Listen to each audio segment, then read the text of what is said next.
Imagine if you could double your money every year for 7 years in a row.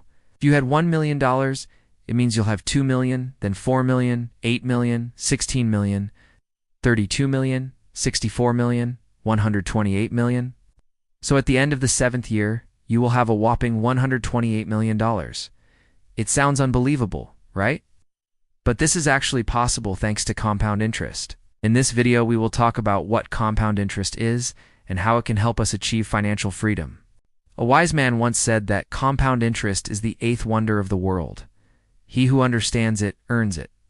He who doesn't pays it. This is very true because compound interest is one of the most powerful forces in the universe. Just like gravity, compound interest affects everything. You either work for it or you pay for it. The rich people use the power of compounding to grow their wealth over time. And the poor and the middle class, they don't understand its power, and they usually end up paying it instead of receiving it. Compounding can be applied to various things, such as stocks, real estate, habits, and even intelligence. But today, we will focus on finances, since that S, the reason why most people want to become financially free in the first place. If you want to get rich, you must understand that making money in business is easy.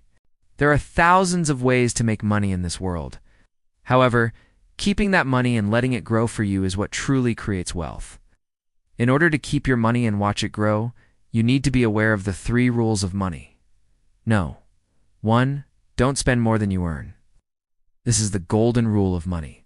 Your income is like water. If you keep taking out more water from the well than what's being filtered in, eventually the well will run dry. On the other hand, if you take out only as much water as is being filtered in, then there will always be water available for you. The same applies to your finances. You can only spend as much as you earn. If you do otherwise, you'll go into debt. Debt is when you owe money to someone else and you have to pay it back with interest. If you borrow $100 and return it after a week, you'll probably be charged $10 of interest. So you have to pay back $110. The borrower pays the interest and the lender receives it. That's why lenders become wealthy while borrowers become poor. Rule no, to save your money. When you save your money, you allow it to sit idle so that it can grow and multiply over time. Saving money can provide you with a sense of security and peace of mind, knowing that you have something to fall back on when times are tough. Plus, by saving money, you're also investing in your future self. So down the road, when you want to buy something big, like a house or a car, you won't have to go into debt to afford it. Instead, you can simply use the money you saved. However, it's crucial to strike a balance between saving and spending. While it's important to have some money set aside for emergencies or future investments, it's equally important not to hoard too much of your money, because that would mean that you're not investing it in anything, and therefore it's not growing. And finally, rule no. 3. Invest your money. Investing your money means putting it to work. It allows your money to generate more money without you having to do any additional work. The simplest way to invest your money is by depositing it into a savings account. Even though the interest rate is low, it's still better than nothing, because at least your money is growing and multiplying. There are also other investment vehicles such as stocks, bonds, and real estate. Stocks represent ownership in a company. When you buy a stock, you're buying a small piece of that company. Bonds, on the other hand, are loans that you make to a government or a corporation. And finally, real estate is probably the oldest form of investment known to man. By investing in property, you're buying a physical asset that you can use or rent out to others. All these different types of investments have their own risks and rewards. It's important to do your research and make informed decisions based on your individual circumstances. Also, remember that investing involves risk, and there is no guarantee that you will make money. However, if you follow the 3 rules of money and stay disciplined, you will be able to grow your wealth over time. Now that you know how to keep your money, let me explain to you the magic of compound interest. Imagine that you have 2 piles of snow. One pile has 100 snowflakes and the other pile has just 1 snowflake. Which pile do you think is heavier? You might think that the pile with 100 snowflakes is heavier, but that's not the case.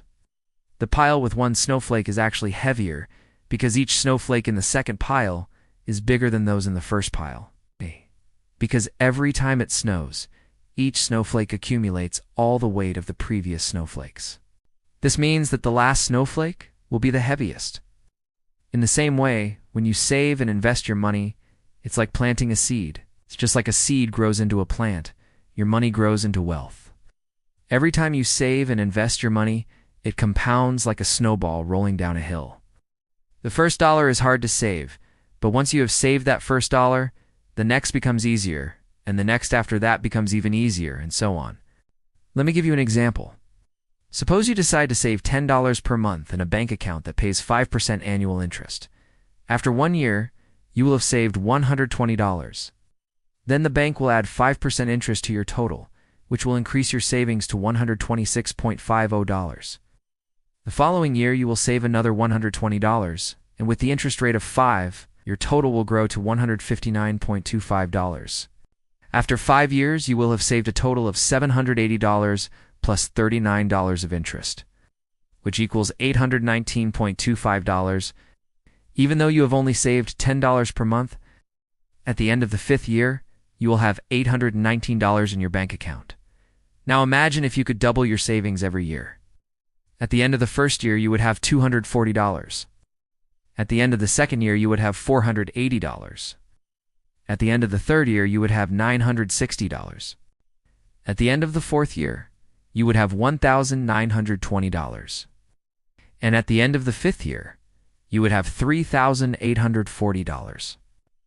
It takes time for compound interest to start working for you, but once it does, it will work wonders. It's like a snowball rolling down a hill. The longer it rolls, the bigger it gets. So the first few years are the most important. You must be patient and stay focused on your goal. Here's the thing, becoming rich isn't just about making a lot of money. It's also about keeping it and watching it grow over time. Compound interest is a powerful force that can help you build wealth over time. By following the 3 rules of money, you can harness the power of compounding to grow your wealth. Just like the snowball rolling down the hill, it may take some time before you see results, but if you stay focused and don't give up, you will eventually reach your financial goals. Thank you for watching this video. If you enjoyed it, please leave a comment below. We would love to hear your thoughts. Also, make sure to hit the like button and share it with your friends. If you haven't already, please subscribe and turn on notifications so that you never miss out on any future updates from us. Appreciate your support, and we look forward to bringing you more informative content in the future.